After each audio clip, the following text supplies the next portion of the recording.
ஆதி. ஐயோ அம்மா அம்மா அச்சச்சோ பாருங்க. எங்க ஐயோ பாத்து நெருப்பு நெருப்பு. ஐயோ ஆதி ஆதி நெருப்பு படுத்து பாரு. ஐயோ நெருப்பு போடு. பாத்து பாத்து.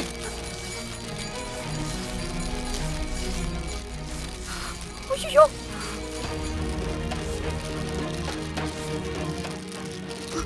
ஐயோ பாத்து பாத்து. அம்மா இல்லம்மா.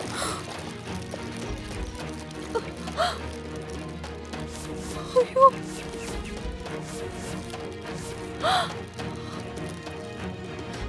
அதே உனக்கு ஏதோ ஆகலல்ல? எனக்கு ஒண்ணும் இல்லக்கா, நீ பயப்படாத.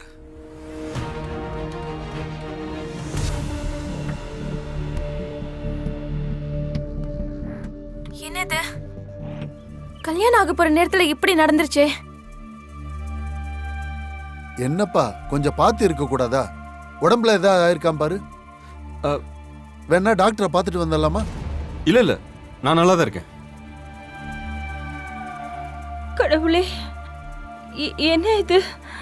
கல்யாணத்துக்கு முன்னாடி இப்படி எல்லாம் நடக்குதே. சுமதி, என்னத்துக்கு பயப்படுற? அத ஒண்ணு ஆகலல்ல, ஏதோ தெரியாம நடந்திருக்கும். இல்ல அத்தை, இப்படி அபசகுணமா? இது அபசகுணம் ஒண்ணு இல்ல மருமகளே, எல்லாம் திருஷ்டி தான்.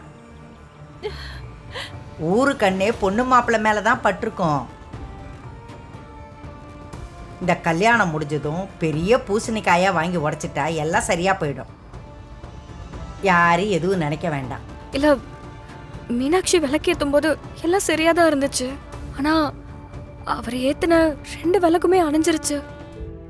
அதுக்கு என்ன, திரும்ப ஏத்திட்டா போகுது. இல்லம்மா, இப்ப வேண்டாம். கல்யாணம் முடிச்சிட்டு வந்து ஒரு சின்ன பூஜை பண்ணிட்டு ஏத்திக்கலாம். தங்கச்சி, அதான் அவரே சொல்றாரு. முகூர்த்தத்துக்கு வேற நேரம் ஆகுது, வாங்க உள்ள போலாம். வேற எதுவுமே யோசிக்க வேணாம், வாங்க.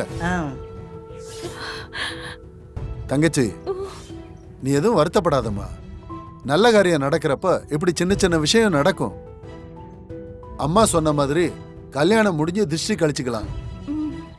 வாங்க போலாம், வாங்க. மீனாட்சி வாங்க. இப்போ என்கிட்ட இருக்கிற ஒரே சாட்சி என் மனசாட்சி மட்டும்தான். நான் உண்மைதான் மேடம் சொல்றேன். அந்த ஆதிய மீனாட்சி கல்யாணம் பண்ணா அவ வாழ்க்கை, அவ அம்மாவோட கனவு, அவ அக்காவோட சந்தோஷம், இது எல்லாமே எல்லாம் ஒரே நாள்ல தூள் தூளா போயிடும் மேடம். நான் ஒன்னும் அவ எனக்கு கிடைக்கணும்னு இதெல்லாம் சொல்ல மேடம். நானும் பெரிய மகாத்மான்லாம் சொல்ல மாட்டேன். எனக்கு ஊருக்குள்ள நல்ல பேர் இருந்ததும் இல்லை. என்னை விட ஒரு நல்லவனை மீனாட்சி கல்யாணம் பண்ணிக்கிட்டா என் வாழ்க்கை முழுக்க நான் சந்தோஷமா இருப்பேன் மேடம். மீனாட்சி ரொம்ப நல்ல பொண்ணு மேடம். அவ உலகமே அவ அம்மாவும் அக்காவும் தான். அதை தாண்டி அவளுக்கு எதுவும் தெரியாது. மத்தவங்களுக்கு ஒரு பிரச்சனைன்னா முத ஆளா வந்து நிக்கிற பொண்ணு அவ. அவ வாழ்க்கை என் கண்ணு முன்னாடி வீணா போறத நான் எப்படி மேடம் பார்த்துட்டு இருக்க முடியும்? இந்த இடத்துல மீனாட்சி இல்ல, வேற எந்த பொண்ணு இருந்தாலும் அந்த ஆதி கூட கல்யாணம் நடந்துடக்கூடாதுதான் மேடம் நான் நினைப்பேன்.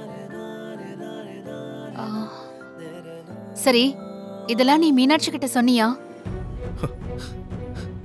அவதான் கேக்குற நிலைமையில இல்லையே மேடம். அந்த ஆதி அந்த அளவுக்கு போய் சொல்லி அவளை ஏமாத்தி வச்சிருக்கான்.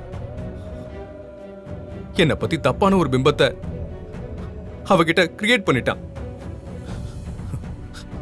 அவ கண்ணுக்கு இப்போ நான் தான் தப்பானவன தெரிகிறேன்.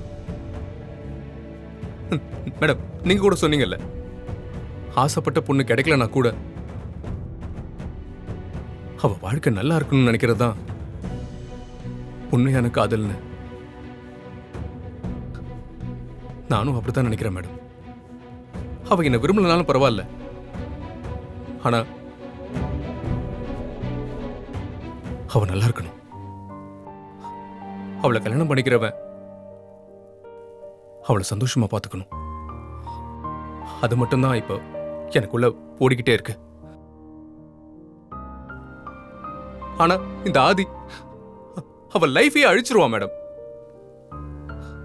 சின்ன வயசுல இருந்து அப்பா இல்லாம கஷ்டப்பட்டு வளர்ந்த பொண்ணு. கல்யாணத்துக்கு அப்புறமும் அவ லைஃப் ஃபுல்லா கஷ்டப்படக்கூடாது. அவ வாழ்க்கையை காப்பாத்தாதான் நான் போராடுறேன். போராடி தோத்து நிக்கிறேன். எனக்கு என்ன பண்றதுனே தெரியல. காம் டவுன், அழாத.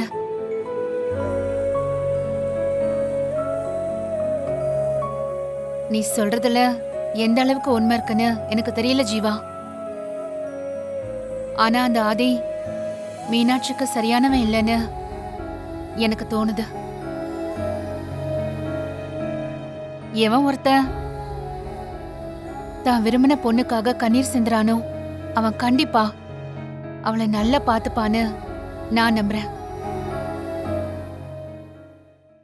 இப்ப கூட நான் உன்னை நம்பல, ஆனா உன் கண்ணீரை நம்புறேன். என்ன புரிஞ்சுக்கிட்டதுக்கு ரொம்ப தேங்க்ஸ் மேடம்.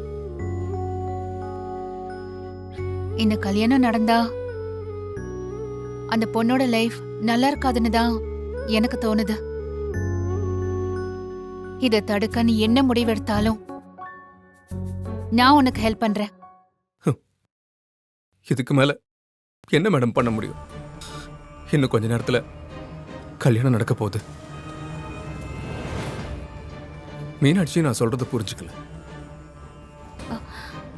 ஆ, கடைசியா ஒரு தடவை மீனாட்சி கிட்ட பேசி பாரு. இன்னும் டைம் இருக்கு. அவ மனச மாத்த முடியுமான்னு பாரு.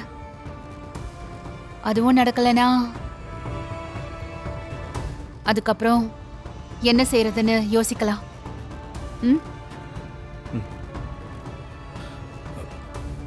சரி மேடம், தேங்க்ஸ். மீனாட்சி, நான் சொல்றது ஒரு நிமிஷம் பொறுமையா கேள. அந்த ஆதி நிறைய தப்பு பண்ணிருக்கான். அவனால நிறைய பொண்ணுங்க லைஃப் போயிருக்கு. என்ன புதுசா ஒரு கதையை யோசிச்சுட்டு வந்திருக்கியா? ஐயோ, தயவு செஞ்சு நான் சொல்றது கொஞ்சம் புரிஞ்சுக்கோ. அவனால பாதிக்கப்பட்ட பொண்ணு தான் அந்த புவனா. புவனாவா? உன் கூட ஹாஸ்டல் ரூம்ல ஒரு பொண்ணு தங்கிருந்தாங்கல்ல,